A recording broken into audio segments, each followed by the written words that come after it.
또 보니까 이 성면 관련해가지고 이제 내용들이 좀 여러 가지가 있더라고요. 뭐 성면 모사도 있고 성면 해체 감리가 있고요. 또 보니까 이제 성면을 실제로 해체하는 그런 이거는 되게 비싸요. 66억 거의 가까이 이렇게 되는데 이게 성면이라는 게 뭐고 이게 왜 성면 관련해가지고 문제가 많다는 얘기들을 저도 여기저기서 많이 들은 것 같은데 이게 구조적으로 어떤 문제가 있는 거고 왜 이렇게 말이 많은 건지 좀 설명 부탁드립니다. 그럼 그 계약서를 좀 줘보실래요? 네. IND 건축사에서 감리를 하고요. 하나 ENI에서 해체 처리를 하고 조사를 DOD 엔지니어링 다 익숙한 업체들이네. 조사가 14억 2,780만 원. 철거가 59억 8,900. VAT 제외입니다. 네. 네, VAT 제외. VAT 포함은 64억 되겠네. 66억. 66억입니까? 네. 65억 8천. 65억 8천.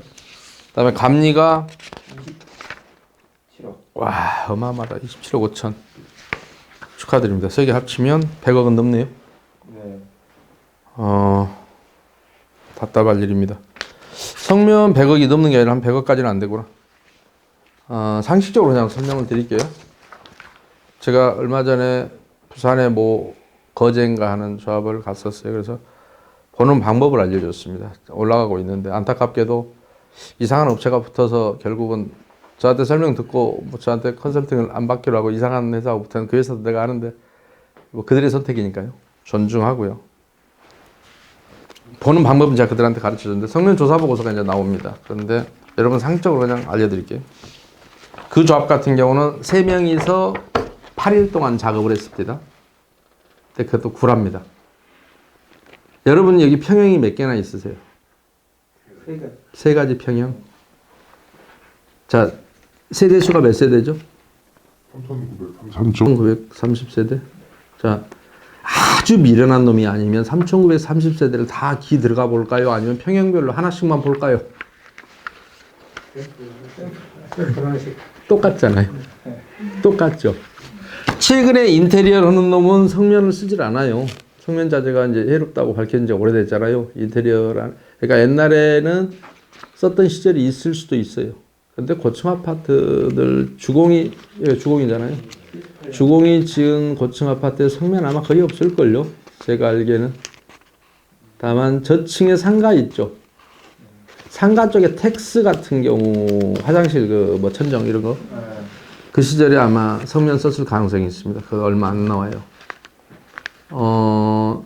성면이 거의 없을 거고 조사 같은 경우는 여러분 인터넷 보시면 알지만 비싼 업체가 1인당 한 30만 원, 1위 대가라고 얘기해요. 조금 싸게 내는 놈들이 한 18만 원. 조사자가 감정평가도 마찬가지고요. 감정평가 여러 번 하는데 3,800세대를 하더라도 감정평가하는데 며칠 걸리겠습니까? 평형별로 얼마인가 동네 부동산에 물어보면 그냥 나와요. 재건축을 위한 감정평가가 뭐 고층하고 밑에층하고 땅 지분이 똑같은데 뭐 달리 평가할 이유가 특별히 있나요? 물론 제대로 평가하려면 문을 열어보고 안에 혹시 인테리어를 새 걸로 바꿔놓은 사람은 조금 건물값을 더 줘줘야 되는 건 맞습니다. 그죠? 근데 그거 별로 제대로 잘 안 할 거예요. 자, 성면 조사는 마찬가지입니다. 평형별로 한 번씩만 보면 될 일을 날로 먹는 거죠. 그러면 몇 명이, 조사자 몇 명이 며칠이나 걸릴까요? 그냥 상식적으로 생각해 보세요. 근데 그 조합 같은 경우는 뭐 1억 얼마가 나갔는데 3명이 그 조사 보고서 그대로 인용하더라도 3명이 8일 동안 근무한 거예요. 그러면 90만 원씩 8일, 이제 30만 원씩 줬다 하더라도 30만 원이라는 그 돈에는 회사 이익금이 들어있는 겁니다. 그렇지. 일당이 30만 원짜리는 그렇게 많지 않아요. 뭐 조사자가 가서 720만 원 정도 되겠잖아요. 근데 1억이 넘는 돈이 나갔는데 여러분 같은 경우는 제 건축이라서 평형이 3가지밖에 없고 14억 2,700이 나간다. 상상에 맡기겠습니다. 얼마나 많은 돈이 나갔는지는.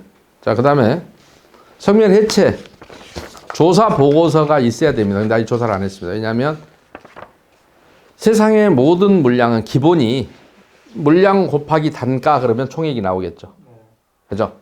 자, 성면이 몇 톤 곱하기 톤당 얼마? 아니면 몇 제곱미터, 제곱미터당 얼마, 그래서 총액이 나옵니다. 그렇게 뽑습니다. 제곱미터로. 그래서 제가 쓴 책에는 제곱미터당 2만 원이면 넉넉하다. 왜냐하면 업체의 견적을 받으면 14,000원부터 18,000원 사이 들어옵니다. 그래서 제가 그냥 후하게 줘서 2만 원 이렇게 잡았습니다. 근데 조사할 양이 없어요. 아직 하지도 않았거든요. 사업자 인가전에 건축 심의도 안 돼. 무슨 성면조사를 해. 그런데 해체 계약이 이루어진다는 게 너무너무 재밌잖아요. 이런 걸 뭐라고 합니까? 묻지마 계약 이러죠. 아니 물량이 어떻게 됐든 그건 상관없고 내가 주고 싶은 금액만 쓰는 거예요. 1월 31일 날 그것도 저기 하기 전에. 그 다음에 감리 계약을 또 설명드릴게요. 거제 그 아파트 같은 경우는 감리를 며칠간 했냐? 감리 보고서가 있으니까 그냥 나와요. 거기가 뭐 700몇 세대인가 뭐 그래요. 근데 3명이서 아니 감리원 1명이서 사람으로 따지면 2명인데요.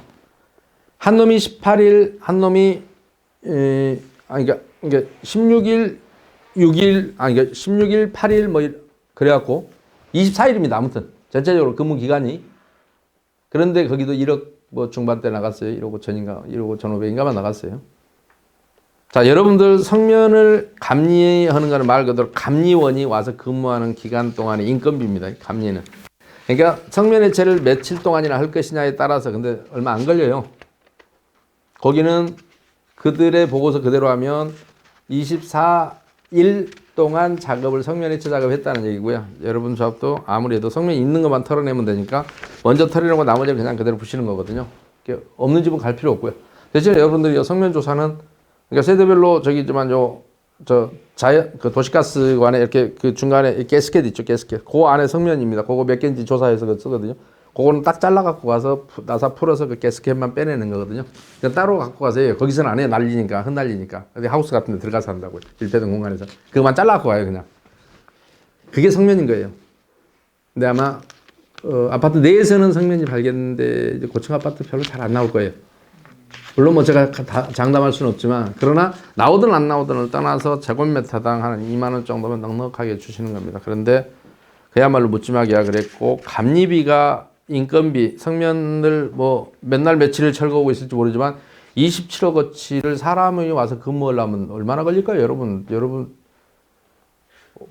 성면 철거하는 데만 뭐 한 1년 해도 27억이면 아니 감리원 고급 감리원 특급 감리원 한 5천만 원 주면 쓸 거거든요. 1년 근무시키는데 내가 연봉을 뭐 1억 받고 하더라도 1년 동안 청년 감리를 철거를 할 일도 없고 근데 25억이라는 돈이 얼마나 비싼지는 여러분 상상에 맡기겠습니다. 그런데 아까 시간이 좀 나니까 이 세 개를 합쳐서 설명드리면 아까 조합을 고칠 수 있습니까? 라고 이거 우리 계약 다 병행할 수 있습니까? 물어봤습니다. 여러분이 2016년 1월 9일 날 개정은 이게 공통사항이니까 들으십시오. 여러분이 회계 규정이 있습니다. 서울시 예산회계 규정을 그대로 도입해서 의결해 놨습니다. 여기에 있는 내용을 제가 읽어보겠습니다. 계약의 준용 제29조입니다. 본 규정에서 정하지 아니한 사항에 대하여는 국가를 당사자로 하는 계약에 관한 법률을 준용한다. 준용한다 합니다. 할 수 있다가 아니라 한다 합니다. 당연 규정입니다. 국가를 당사자로 하는 계약에 관한 규정은 이렇게 되어 있습니다. 일반 경쟁 입찰을 원칙으로 합니다. 여러분들은 2018년 아까 질문자 중에 2018년 2월 9일 이후에 전자입찰 제도는 도입됐다 이렇게 알고 있는 분들이 되게 많습니다. 그러나 전자입찰 제도는 2003년 7월 1일 도시정법이 시행되면서 재개발조합은 정관 32조 7항에 명시되어 있었고요. 재건축조합은 이상스럽게 그걸 빼놨습니다. 국가를 당사자라는 계약에 관한 법률을 안 해놨어요. 그런데 여러분도 마찬가지 그럴 겁니다. 그래서 32조 7항이 없습니다. 36항에서 끝납니다. 재건축조합 정관은. 아무튼 국토부에 머리 나쁜 놈들이 이상하게 만들어놨어요. 그런데 그 국가를 당사자라는 계약에 관한 법률 시행령에 가면 자 용역계약을 체결할 때는 우선 물량내역서를 뽑게 되어 있습니다. 자 아까 물량내역서를 뽑았더라면 당연히 성면은 성면조사보고서가 업체가 들어가 조사한 내용을 가지고 물량이 나오겠잖아요. 네. 자 얼마쯤 나옵니다. 성면이 들어있습니다. 조사보고서에 당연히 그거 조사한다는 용역이 있는데 그것이 나오기 전에 여러분이 지금 한 거야. 그 다음에 그 물량내역서를 가지고 원가 계산을 하게 되어 있습니다. 원가 계산 전문 기관들이 많습니다. 거기에 보내면 이 정도 물량이면 원가가 얼마 나옵니다. 그러면 그것을 놓고 그걸 예정가격이라고 합니다. 우리가 입찰 비리가 터질 때마다 예정가격이 유출됐다. 줄여서 예가 이런 표현을 씁니다. 예정가격을 들어보셨죠? 뉴스 같은 데서. 담당 공무원이 짜고 예정가격 유출시켰다. 그러면 입찰가를 맞추기가 좋으니까. 그 예정가격보다 높으면 무조건 입찰은 성립이 안 됩니다. 그거보다 낮아야 됩니다. 그 원가보다는 원가 계산 기관에 맡겨서 원가를 해야 되고 그 원가 계산에서 나온 금액을 가지고 전자 입찰 공고를 하게 돼 있습니다. 조달 시스템을. 그 전부터 여러분은 그 법이 시행되기 전에 2006년 16년 1월 9일 날 이걸 의결해 놨기 때문에 이때부터는 최소한 지금 제가 설명드린 모든 계약이 2016년 1월 9일 이후에 지금 계약된 것들을 제가 설명하고 있는 겁니다. 이게 뭐가 잘못되어 있는지 보시라고요. 전체적으로 잘못된 게 뭔지를 왜 고칠 수 있다고 얘기하는지를. 그래서 전자 공고를 하게 돼 있고 전자 조달 시스템을 통해서 하게 돼 있고 그때는 100분의 용역 금액의 100분의 5 이상의 입찰 보증금을 받도록 돼 있습니다. 왜냐? 거짓말을 못하게 하기 위해서. 반칙을 못하게. 그래서 여기 만약에 60억짜리 만약에 성면 계약이다. 50억짜리다. 그러면 50억이면 얼마예요? 5, 5, 25? 2억 5천? 아니 2억 5천인가 5%면? 네. 2억 5천 정도의 입찰 보증금을 받아야 되는 거예요. 이상. 100분의 5 이상. 그런데 여러분 여기 입찰 보증금 들었다는 얘기 들었습니까? 아, 이분들 편의를 받으려야 되는데 뭔 입찰 보증금을 받고 그래 아는 사람끼리. 에? 뭔 얘기인지 알아요? 네. 자, 회계 규정은 여러분들의 자치 규범이에요. 그죠?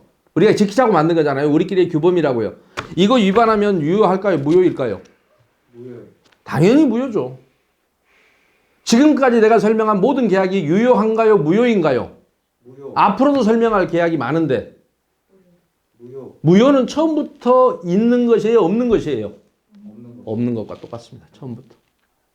다만 여러분이 있을 거라고 인정해주면 있는 거고 마음씨가 좋아서 돈을 많이 벌었는데 쓸 데가 없어서 또 조합장을 너무 존경해서 그냥 해주려면 해줘도 됩니다.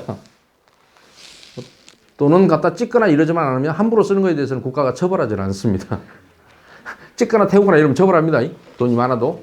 자, 그러니까 요 부분은 모든 계약에 중복됩니다. 그래서 제가 중간에 설명드립니다.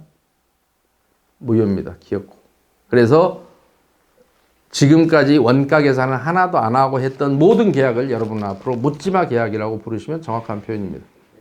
네, 그리고 이분들의 편의를 받으기 위해서 입찰 보증금도 일체 받지 않으셨는데 도시란다. 아까 국가를 당사자라는 계약에 관한 법률 시행규칙 제44조에는 무효 사유가 딱 나오는데 거기에 걸리는 게 전자입찰 의무를 하지 않은 경우 입찰 보증을 100분의 5 이상 받지 않은 경우 여러분은 두 개 다 필요 충분 조건을 다 어느 하나만 해도 무효인데 여러분은 두 개 다 안 했을 거다라고 확신합니다. 물론 아직 제가 모릅니다. 조합에 안 들어가 봐서 입찰 보증 받아서 잔뜩 갖고 계신지 그건 제가 잘 모르겠습니다. 뭐 받아서 입찰에 정상적으로 했으면 돌려줘야 되지만 그 다음에 이제 계약할 때는 계약 이행 보증금을 받아야 되겠죠. 근데 그런 것도 안 받으셨을걸요? 뭐 어차피 우리가 아는 사이에 뭐 그죠? 이 다 아는 사이잖아요. 좀 좀 재밌는 사항 중에 하나가 여기 이 성면 조사 용역을 의뢰했던 업체하고 이 성면 해체 감리를 의뢰를 줬던 업체가 법인은 다른데 대표자가 같아요.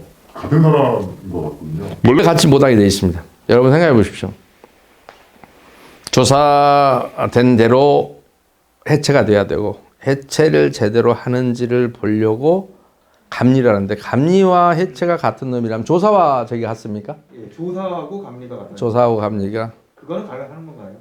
아마 거기는 제한 규정은 없을 거예요. 제한 규정은 없는데 아까 얘기한 대로 경쟁 입찰 제가 우리끼리 뭐 아는 사이에 그랬잖아요. 아는 사이인가 보죠 뭐. 그렇게 이해하겠습니다. 왜냐하면 성면 조사 업체가 그렇게 많은데 경쟁 입찰을 시켰더라면 한 조합에서 두 가지를 동시에 따낼 수 있는 확률이 몇 %나 될까요? 엄청나게 로또 맞추는 것만큼 힘들겠죠. 근데 아는 사이라면 몇 %나 될까요? 100%죠. 아는 사이라면 서로 편의를 봐줘야 되는 사이라면 여러분의 판단에 맡기겠습니다. 저는 몰라요. 아까 그 감리 계약서에 보면요. 그 13억 원 감리인데 또 16억 원 건축물 철거 감리를 그거 지금 써놓은 거거든요. 그 건축물 철거는 우리가 감리를 우리가 들 필요가 없잖아요. 내나 철거 실무사에서요. 그게 철거 감리라는 뜻이고요. 요즘은 이제 일반 건축물도 감리 제도가 생겼어요. 최근에 생겼는데 이때는 아마 없었을 거고요. 2018년도 이때는 없었을 거고 지금은 생겼습니다. 일반 건축물도 4층 이상인가는 뭐 감리를 해라라는 뭐 규정이 생기긴 했어요. 지금 근데 그 당시에는 없었고요. 그래서 저기가 맞습니다. 예.